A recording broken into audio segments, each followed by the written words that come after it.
Welcome back. If you're here, it means you know that the superficial advice out there isn't cutting it anymore. This is the full, unabridged deep dive exploration into the psychology of value and attraction. We are talking about the fundamental systems that govern how people perceive your worth, and how to change that perception.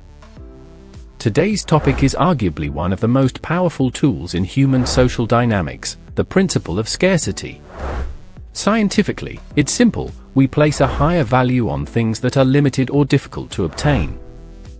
But let's translate that into human terms, because the textbook definition is useless. In social dynamics, scarcity means attention and time. If you are always available, if you always say yes, or if your time seems limitless to someone, they stop seeing you as a resource of high value. Think of it like this: if a bakery sells the same perfect croissant every single day, you eventually stop noticing it. It becomes background noise.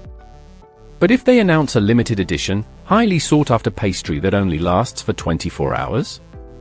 Suddenly, you are desperate to get your hands on it. This principle doesn't just apply to physical goods, it applies directly to your emotional bandwidth, your time, and most critically, your attention. Your availability is a currency.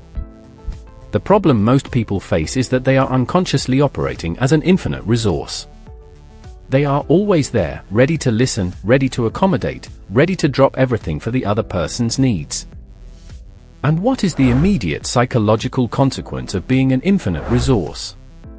You become predictable. Predictability, in the context of attraction and respect, is a massive devaluer.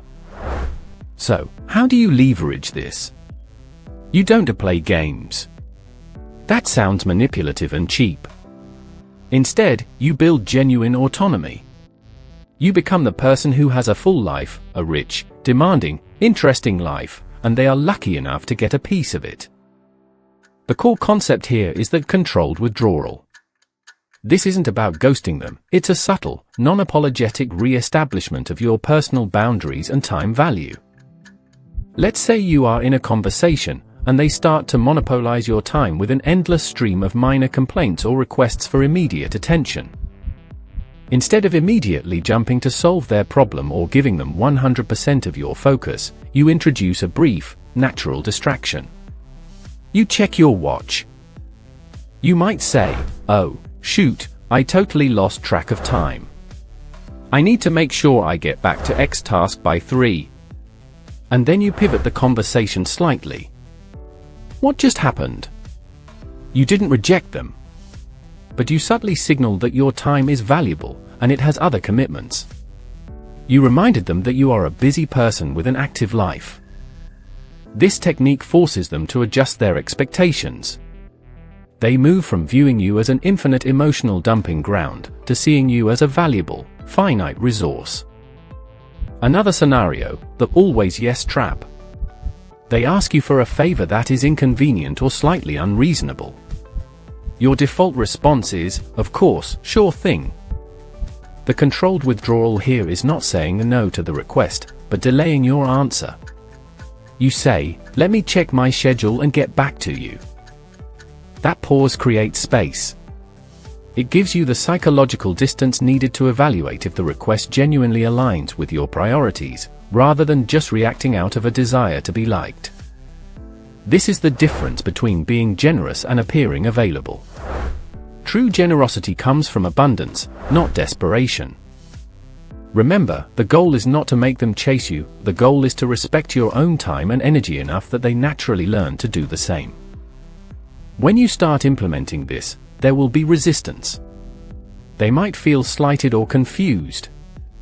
That is the system working. It's their comfort zone being disrupted. Do not apologize for your boundaries. You do not need to justify the fact that you have other priorities or commitments. A simple, "I can't right now, but I'll get back to you tomorrow," is enough. Let's talk about the emotional side of this. People who are used to constant access often mistake availability for affection. They confuse your willingness to drop everything with genuine care. You have to consciously decouple your self-worth from their immediate response rate. Your value is inherent, not conditional upon their attention or validation. This is the hardest part. It requires emotional discipline. Every time you feel the urge to over-explain or overcompensate, pause.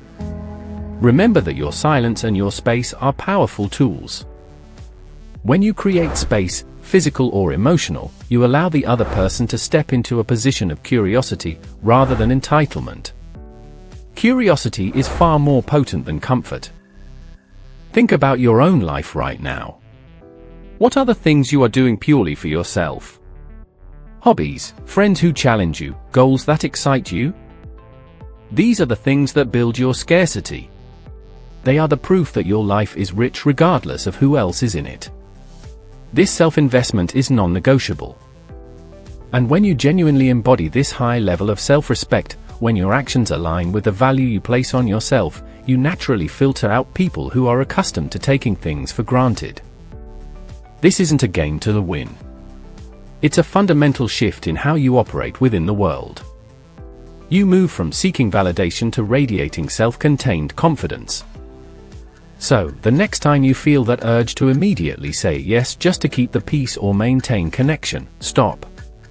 Take a breath. Check your watch. And remember, your time is gold.